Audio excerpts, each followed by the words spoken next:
السفراء البوابة التاريخية من قلب العاصمة المغربية الرباط عاصمة الأنوار، انطلق الجهات لتقول لهم أنتم فرحة المغرب، أنتم جيل الحلم الذي أصبح واقعا. من هذا الباب أو من باب السفراء العريق الذي استقبل عبر التاريخ السلاطين والسفراء والمبعوثين، مر هذا الموكب، وها هو موكب الأبطال يشق طريقه عبر شارع الحسن الثاني وسط بحر من الأعلام والعيون التي وصل الآن الموكب إلى شارع محمد الخامس وسط بحر من الأعلام والعيون التي تفيض بالدموع فرحا. مشهد يختزل 25 سنة من الرؤية الملكية في بناء نهضة كروية شاملة، رؤية جعلت من مراكز التكوين منارة أخرجت هؤلاء الفتيان ليحملوا اسم المغرب عاليا في سماء العالم. فيا له من مغرب متميز اليوم، أشبال الأمس صاروا أسود المستقبل، والمغرب الذي صعد منصات التتويج في القاعات والملاعب وأيضا الأولمبياد يؤكد اليوم أنه قوة كروية عالمية.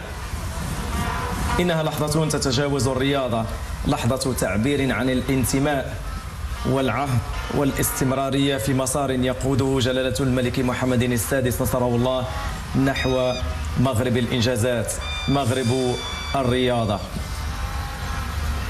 المغرب الذي يرفع أحلامه دون حدود.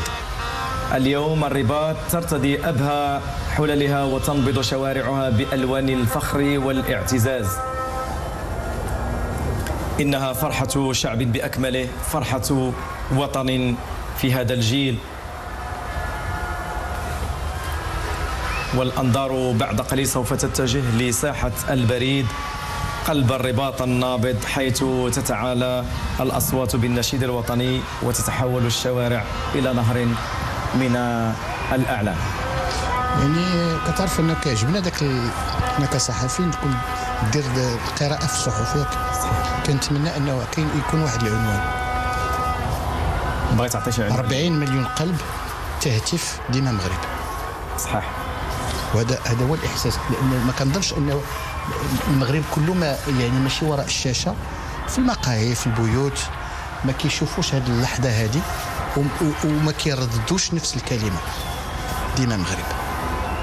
لأن هذا المنتخب خلانا يعني نسترجعوا الأيام الجميلة ونسهروا الليالي ونحتفلوا مباراة بمباراة، حتى المباراة النهائية اللي من بعد الانتصار كنظن أنه من طنجة للقويرة نضيفوا لها مغاربة العالم في جميع القارات ما خرجوش واحتفلوا. والشعار هو ديما المغرب، الشعار والله الوطن الملك، والشعار هو كذلك هذا الراية اللي عندها واحد القيمة. وكنظن أنه كل واحد مستعد من الموقع ديالو انه يدافع على السمعه ديال بلاده، اللاعب ديال الكره في الميدان والمواطن في المكان اللي يعني كيزاول فيه المهله ديالو.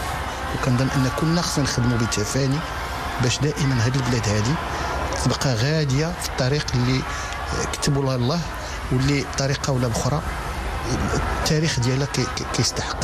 14 القرن كتستحق ان الانسان في وقت من الاوقات يقول ديما مغرب، ديما مغرب. اكيد ملي كتشوف جوبونس هذا نفس السيركوي اللي دارت ليكيب بريمير تقريبا، هو السيركوي التقليدي.